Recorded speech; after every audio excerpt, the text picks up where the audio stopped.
strike duty because you just settled a contract. And Les, where are you? Miss Macklin, is she here? She was here. Where is she? There she is. Congratulations. What Catherine told a bunch of people, which is part of why I'm raising it, is that the stuff we do in terms of training really does help. I know stuff is not a pedagogical word, but I like that word. And we're constantly thinking about, and I was really glad to hear the report outs, what can we do, what can we do, what can we do? But it's not what can we do more, what can we do better? What can we do to actually effectuate, whether it's power forward, whether it's reclaim the promise, what it really is how do we put regular people back into the middle of the American dream? How do we make sure that there's respect and dignity, real respect and dignity for the voices of the people we represent and that we serve? How do we make sure we don't have what we have today, which is that between 2009 and 2012, 95% of the new income was earned by the 1%. How do we make sure that we don't have what we have today, which is as they're rating your pension plans, so that there is a race to the bottom in terms of pensions? Do you know what the average security, retirement security is right now? For households where the household leader is between 45 and 54? Any guess at what that is? It's a little bit more than that. $12,000 is the median. That's all people have as they're looking to retirement. The median means it's the middle of everybody that's worse and everybody that's better. Why do you think they're going after pensions? Rather than being a rise up and a lifting up of boats, it's this race to the bottom. Now that I got you really depressed. This is the country that we live in these days. A country that has the worst gap between rich and poor that it has had in a century. The worst gap, even from before the Great Depression. So it's not a surprise. I'm sorry, one more fact, two more facts. And that gap has gotten much, much, much, much worse as the number of people who are in the labor movement has gone down and down and down. Between 73 and 2008, we saw a decrease in the labor movement from about 33% of working folk to about 8%. This is a real labor audience, which is why I'm giving you this fact. I heard that in terms of all the kind of report outs about collective bargaining and contracts. You know, half the teachers in the United States of America don't even have a contract, aren't even allowed to have real representation. So I love, in this hall, people talking about contracts. So we went from 33% to 8%. As the social studies teachers in the room know, we don't even teach or not even allowed except to sneak it in to teach about labor history. So how are people going to know about the labor movement or what the labor movement does if you can't even teach about labor history? When all they do is find it out on Fox 5, which has never had a fact that I know to be truthful yet.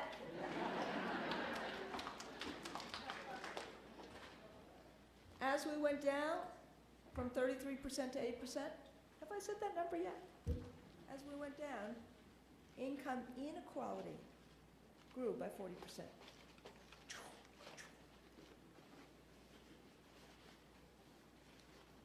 And the last fact is this. Since the Great Recession, as opposed to the Great Depression, it's not as if the economy is roaring back. Wall Street is. And that economy, the hedge fund economy, the buying and selling of buying and selling, and of buying and selling, and of buying and selling and buying and selling of paper, that economy does pretty well. But the rest of it, not so good. And so if you think about, and this is not an economics lesson, but if you think about GDP, it's going up, what, 1%, 2%. When you think about all the different needs that Americans have, whether it's Medicaid, whether it's Medicare, whether it's Social Security, whether it's an investment in education, whether it's living wage, that's really like needing, just to keep up with everything, 5 or 6%. So, my friends, and I heard this before when the person was saying, when the brother was saying, look what they're doing to public employees. So it's not a surprise that the austerity mongers have conspired with the privatization hawks and the profiteers and the deprofessionalizers. It's not a surprise. Because if you don't have enough money to actually do the things that Americans want you to do, like invest in public education, then you gotta actually demonize the people who are the spear carriers for public education. And that's what's his name? What's your mayor? Karen, what's his name? You know, the guy who was with Jeb Bush in Boston this week? So, you get this picture. Even decent mayors have faced that austerity issue. Even decent governors have faced that austerity issue. But then on top of it, this is what the so-called reformers do. Because remember what I said about GDP and the buy, sell, buy, sell, buy, sell. Remember Pac-Man? You know, like, you know, people who want to make profit, they're going to go anywhere to make profit. They're kind of like, so, public education, $800 billion. So, if you don't have the enterprise in the private sector, that's a nice little bunch of money for the hedgers to go buy, sell, buy, sell, buy, sell, buy, sell. So all of a sudden, ed tech, cyber charters, franchise charters, all these things. Did we ever see this kind of edu-entrepreneur in education ever? Privatizers, austerity mongers, all together under the banner of the Tea Party. And in 2010, throughout this country, we saw what it meant when it was fueled by the anger and the frustration of regular Americans. The Koch brothers may have created it, the Tea Party, but it was regular Americans that fueled it because they were so scared about their own futures. And when the brother or sister over there started talking about how it's so important to be in the grocery store, of course it is. Because at the end of the day, based upon polls we've seen, parents trust us, you, even our union, far more than they trust CEOs or governors.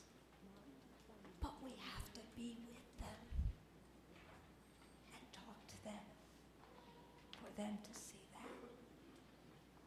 So no wonder we felt like there was an existential threat. No wonder we saw the problems. No wonder we were fighting for our survival because they thought they got us. You saw, you were witness to that with the poke in the eye of Stand on Children that they attempted to do to the Chicago Teachers Union. Please, give me a break. They were the best organizing tool we ever had. They and Rahm Emanuel, and this leadership was able to exploit their oppressive behavior to create the most important strike that we saw that gave hope to all the country last year. Thank you, CTU.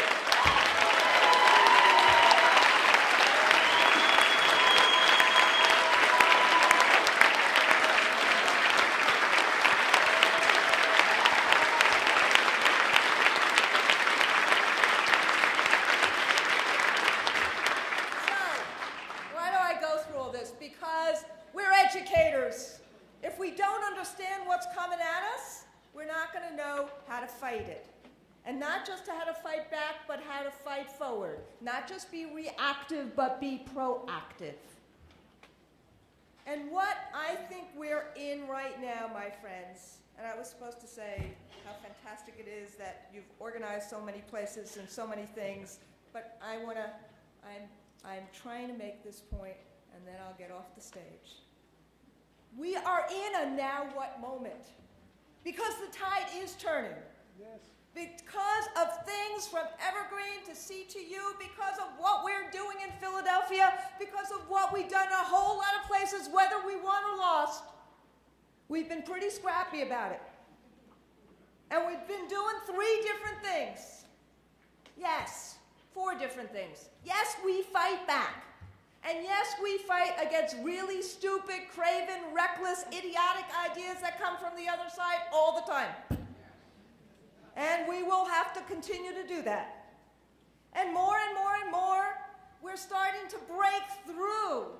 This week, for example, MSNBC prints a wonderful, heartbreaking article on MSNBC.com about how closures of schools have hurt minority boys. This is not, as I said yesterday, anybody we employ. This is MSNBC, where the writer simply went to Philadelphia and talked to people. And that was after Politico, which everyone in Washington reads, except probably the Tea Party.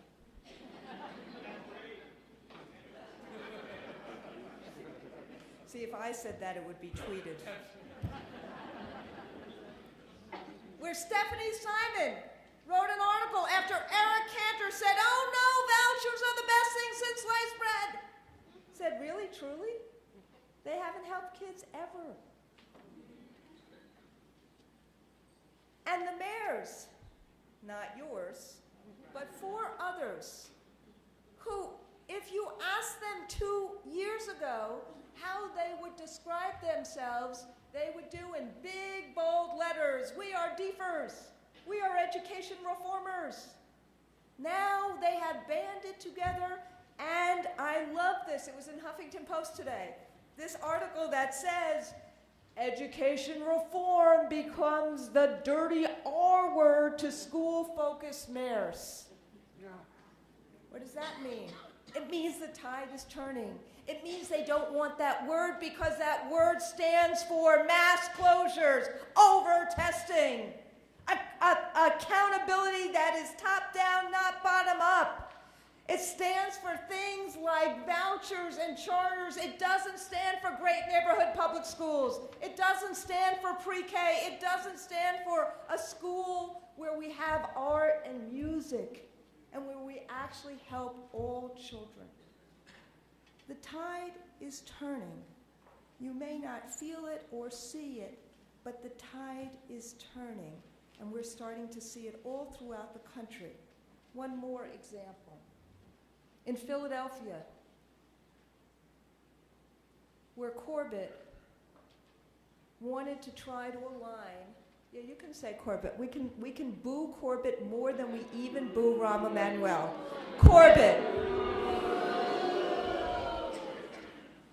Where he thought that the path to his re-election, this is the Republican governor of Pennsylvania, after he cut $1 billion of investment in education, that the path to his re-election would be to make, does this sound familiar?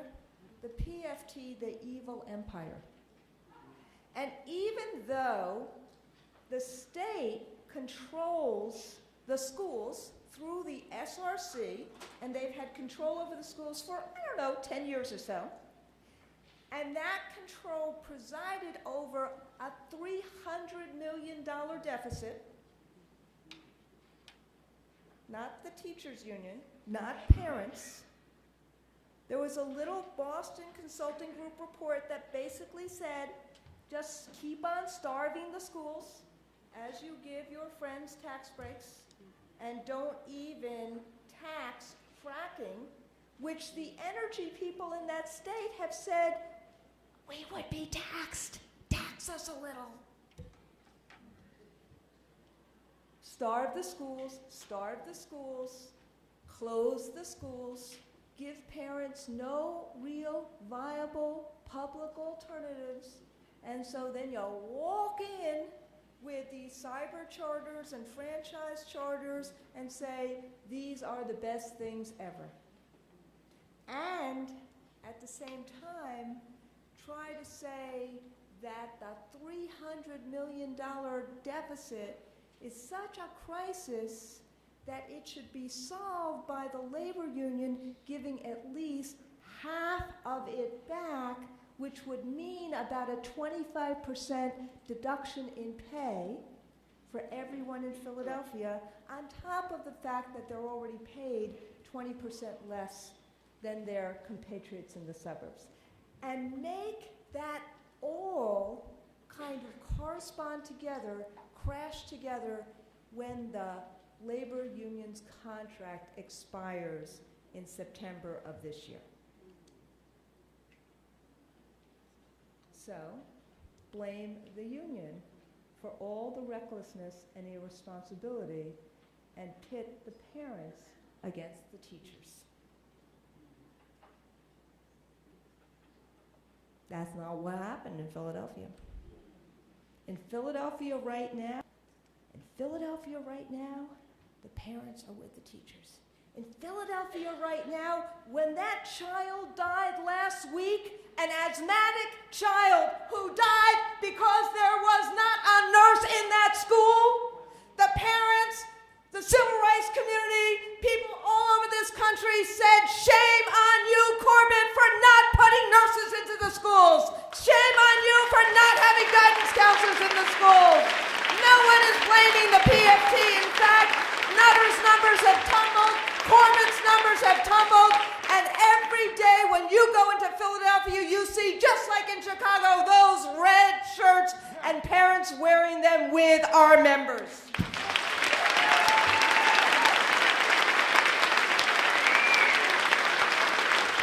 But how do we do it? How did you do it here? How do we do it there? And what do we need to do? It takes three things, because we got to get to be the majority again. And we're not going to get to be the majority again, even with all of the great organizing that you've done, just by ourselves. We got to organize. That's absolutely important. That is our lifeblood. But we also have to find allies. Allies that are really with us. Allies where it's not transactional, but it's transformative. And that means when we march together, it's not simply about finding funding for education, but it's also coming up with solutions. It's also doing things like what, by the way, one of our solution-driven union winners just did that in New York this week. We just announced the prize, the AFT did, for solution-driven unionism. And one of the winners was the New York Performance Standards Consortium. I know that is a big word. The consortium's 39 diverse public high schools have received waivers from New York State for 4 of the 5 standardized tests that New Yorkers have to take, that 12th graders have to take to graduate from high school. They got to take the English regions, but the rest of them are waived. And that has happened years and years ago. But hear me out about this. What do they do instead? So instead of this absolute fixation on testing, a fixation that, by the way, and I'm so glad that Mr. Heenan was here, because we did that audit. We have a way of doing it. We have it on our website now, the audit that you asked us to do at the last National Convention, and we actually did 2 exemplars. A Western district, just looking at their calendar, a Midwestern district, grades 3 to 8, 19 days during the year is dedicated to testing and test prep. That's one of the low-end districts. An Eastern district, 6 through 12, take a guess. 6 weeks. 6 weeks dedicated to testing and test prep. So what does the consortium do instead? They emphasize critical thinking and problem solving, writing and discussion, open-ended questions, and student input. I watched one of these dissertations 10 years ago, because they've been around for a long time. I watched a group of students defending, 11th graders, defending their work about the Emancipation Proclamation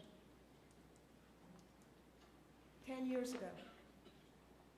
And let's think about, in this Common Core world, this college and career-ready world, the consortium's dropout rate of 5.3% is less than half the rate of all other New York City high schools, the ones that Joel Klein thought were the miracle ones, and the ones that are the regular workaday high schools. 85% of the graduates attend colleges rated competitive or better and stay in school, far higher, at rates far higher than the national average. And talk about African American and Latino males. 2011, 86% of African American male consortium graduates and 90% of their Latino male colleagues were accepted into college. Don't tell me that we can't find other measures of student learning than obsessive and abusive and excessive standardized tests. That's why they got the solution-driven prize. Because when we talk about solution-driven, we just can't say what's wrong. We have to talk about what's right. But even if we organize, and even if we're solution-driven, if we don't align with community, then we're not going to become the majority. And that's why what I heard you all do here before is so, so important. And I'm going to punctuate the point by saying this. I watched this past year, these last few months, that even when people were on different sides in the New York mayoral race, what community groups that the UFT had banded together with did was that we thought through, and they used some of the research that we did with the AFT, we thought through a year before that last election, before the primary election, how to get all the mayoral candidates. Sorry, we didn't anticipate Wiener. How to get the rest of the mayoral candidates into making this a referendum on Bloomberg and Bloomberg's view of deform. Making it a referendum on what actually should happen, and whether it was de Blasio or Thompson or Quinn or Liu.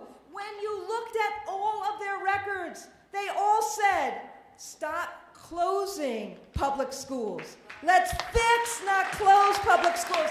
These were candidates running for mayor of the city of New York, all of them. Let's stop the over-testing and start focusing on teaching and learning again. Let's stop having data replace instruction.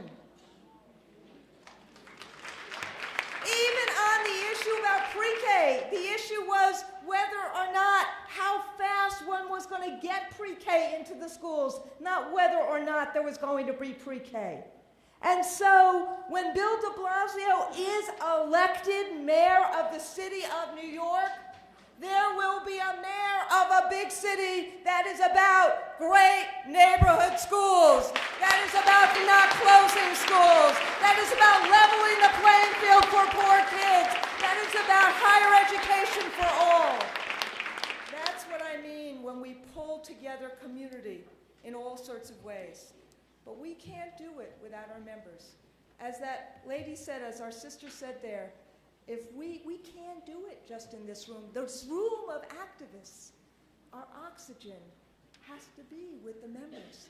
The members are our muscle. The members are our hearts. If the members are not engaged, we become smaller and smaller, not bigger and bigger. And so, my friends, the parents are with us. Public is with us.